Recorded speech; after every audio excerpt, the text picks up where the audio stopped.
best entrepreneurs, and we want the people with the best ideas to actually develop those ideas in the UK.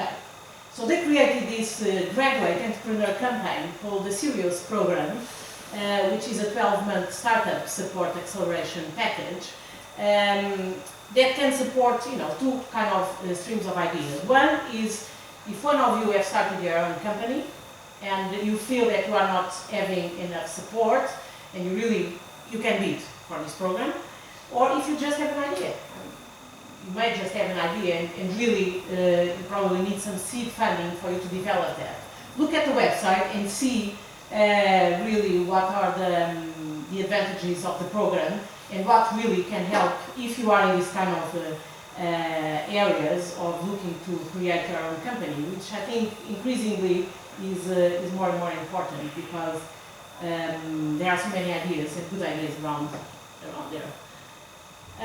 So the people that they are looking for are graduates, masters and research degrees, talents of course, because they want the difference, the things that will make the difference in the future. They want obviously an entrepreneurial spirit and ideas.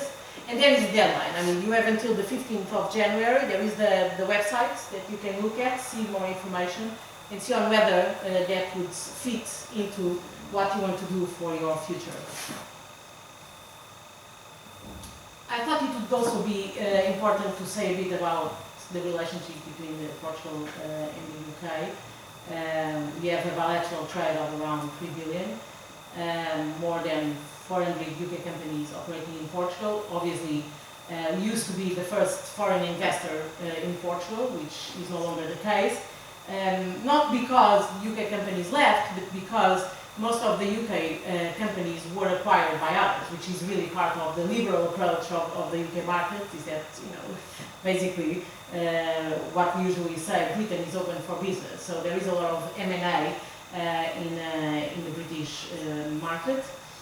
There are already, around 100 Portuguese companies operating in the UK, which is quite an impressive number. If you think, you have, for example, EDP Renewables is investing in the offshore wind, which is, a very challenging area for a Portuguese company, which really never had a lot of experience with the offshore, which often comes with the oil and gas area. And they are investing. They are one of the largest players in Scotland for offshore wind. And that is, we often say that very proudly, because they are near RWE and they are near E.ON and other big kind of energy giants. So EDP is also there.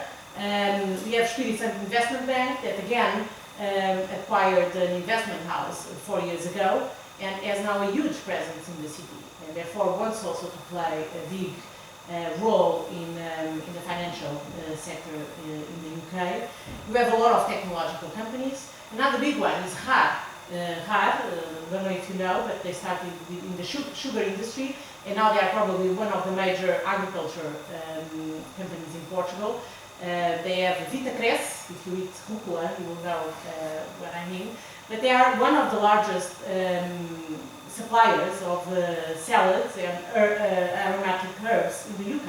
So if you go to Tesco, you will see Vitacres everywhere, and it's from a Portuguese company. They employ 400 people in the UK.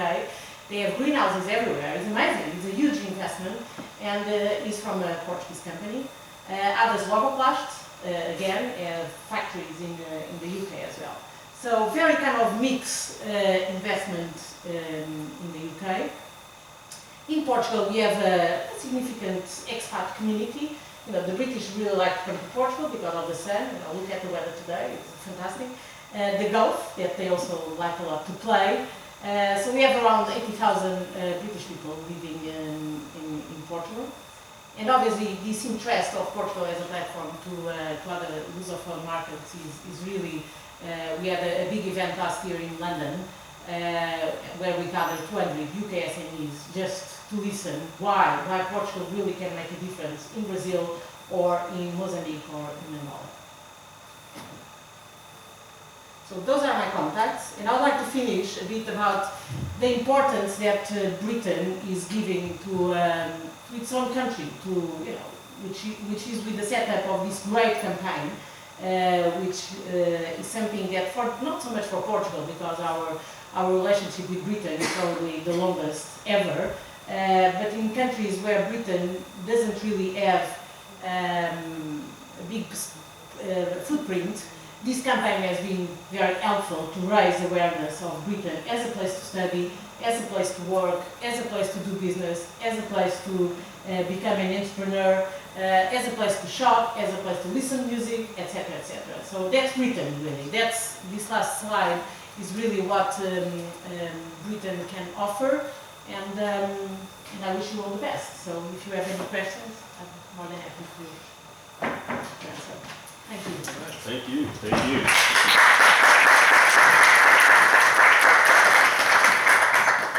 So now what we would do is open up the floor for questions. So feel free, raise your hand. I know that many of you have a lot of good questions for Renata, so let's take advantage of having her expertise here to answer some of your questions.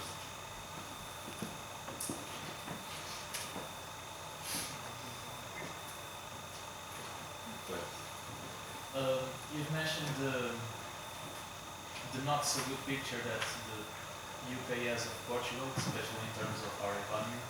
What is the, is that able to transfigure the image of the Portuguese employees, especially in the financial area? That's where I'm studying. But my question is, what is the image that employers have from foreign employees, especially Portuguese? And what are their expectations from us? Are they stricter than to the English people? Or? Yes, well, thank you. Yeah, I think the perception is really about the Portugal as a country, not as much about us individually. I studied in the UK, I studied in London, and I first did my engineering degree here in Portugal. And then I did another engineering degree in London at the UCL. And the level of academic kind of, it's very different. So I remember when I arrived there, the expectation that an university degree is not for you to know everything about maths or everything about chemistry or everything about physics. It's really for you to be able to work in a team, to be flexible, to understand that probably you may have studied engineering, but you probably are going to do another thing in the City of London. So the flexibility is very important. And to train you as a person rather than as an individual that have all these maths and very theoretical stuff behind your brain that probably in a working place are not going to make a lot of difference. So this is just to give you a general, because here I had a lot of theory and a lot of maths and a lot of physics, and I arrived there and I had a much more fluent contact with the industry. And I thought, well, okay, I didn't need this very kind of sophisticated academics for them what they expect from us. So this is to say that actually the Portuguese are very good, are seen as very good students and as very good skilled people, high-skilled people. Yes. So in the financial sector, for example, in the city, I know a lot of Portuguese there, and they are considered the best. Why? Because the commitment that you bring with you is huge. The Portuguese have a lot of commitment. If you are in the right context, if you go to a company within the right context, you have good leadership, you have a good framework to operate in, you have KPIs well defined. The Portuguese are the best.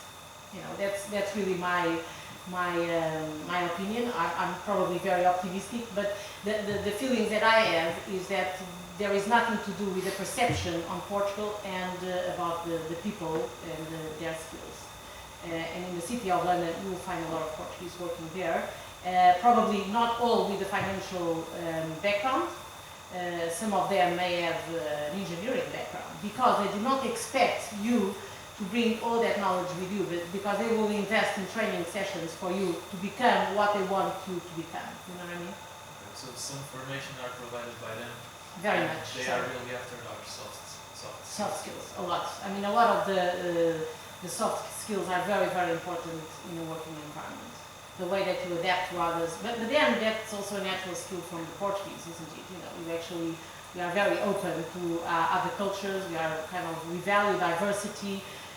Teamwork is probably something that I don't know at the moment, but in my time that was probably not as much as a strength. So you know, if that's still the case, maybe something for you to think about. But teamwork is something that is very valued in the UK working environment. Flexibility, creativity, and I think because what they see at the moment, for example, my team, we are one of the best performers in the world, and we are in Portugal, and we are in a very tough environment, and the perception is always negative. So we never have funding for our stuff, we never have resources.